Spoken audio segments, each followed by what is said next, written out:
Serial ये रिश्ता क्या कहलाता है कि आगे के आने वाले एपिसोड काफ़ी ज़्यादा इंटरेस्टिंग और ट्विस्ट भरे होने वाले हैं, क्योंकि यहाँ पर आपको देखने को मिलेगा कि अब पोद्दार हाउस में बंटवारा होने जा रहा है। यहाँ पर काजल ने अपने हिस्से की मांग कर दी और ये सुनने के बाद दादी सा काफ़ी ज़्यादा नाराज़ है। इसके पहले जहाँ आपको देखने को मिला था कि जो तान्या थी उसकी वजह से घर में इतनी सारी प्रॉब्लम्स हुई थी, इन सारी चीज़ों को देखते हुए जो विद्या है उसने काजल को जोरदार थप्पड़ मार दिया था और कह रही थी कि जानबूझकर तान्या और काजल ने ये सारी चीज़ें की हैं ताकि अबीरा और अरमान की इंसल्ट हो सके। फिलहाल अबीरा और अरमान का ऐसा कोई इंटेंशन नहीं था, वो दोनों बिल्कुल भी काजल और तान्या को नहीं फंसाना चाहते थे। लेकिन यहीं पर आपको ये भी देखने को मिलेगा कि जो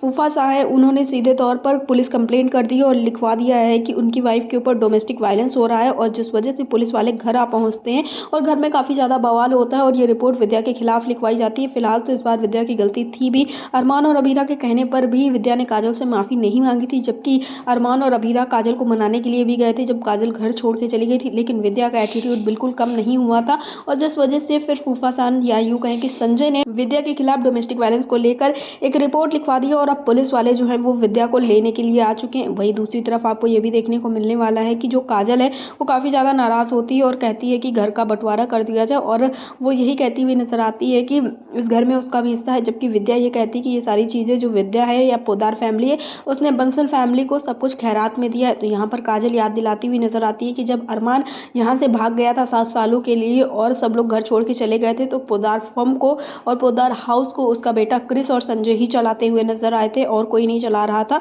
तो यहाँ पर उसका भी है कि इन सारी चीज़ों के बीच में दादीसा काफ़ी ज़्यादा फंस चुकी है, उन्हें नहीं समझ में आ रहा कि आखिरकार वो किसका साथ दे, अपनी बेटी का साथ या अपनी बहू का साथ। वहीं पर विद्या के खिलाफ तो सभी लोग हो गए क्योंकि विद्या ने जोरदार थप्पड़ काजल को मार दिया था। सबका यही कहना था कि ये सारी चीज़ें बातों के जरिए भी हो सकती थी, हाथ उठाने की कोई ज़रूरत नहीं थी। लेकिन विद्या यही कहती है कि ये उसका हक था, उसने मार दिया, उसने अपनी गलती नहीं मानी है किसी भी तरीके से और अब उसे शायद जेल की हवा भी खानी पड़ सकती है क्योंकि डोमेस्टिक वायलेंस का केस हो चुका है और पुलिस गिरफ्तार करने के लिए आ चुकी है। अब देखना ये होगा कि आखिरकार किस तरह से अरमान सारी सिचुएशन को संभालेगा। आपको क्या लगता है, क्या विद्या का जेल जाना सही होगा? हमें कमेंट बॉक्स में ज़रूर बताएं और सीरियल ये रिश्ता क्या कहलाता है से जुड़े ऐसे लेटेस्ट अपडेट्स के लिए हमारे चैनल को सब्सक्राइब करें, वीडियो को लाइक करें और शेयर करें।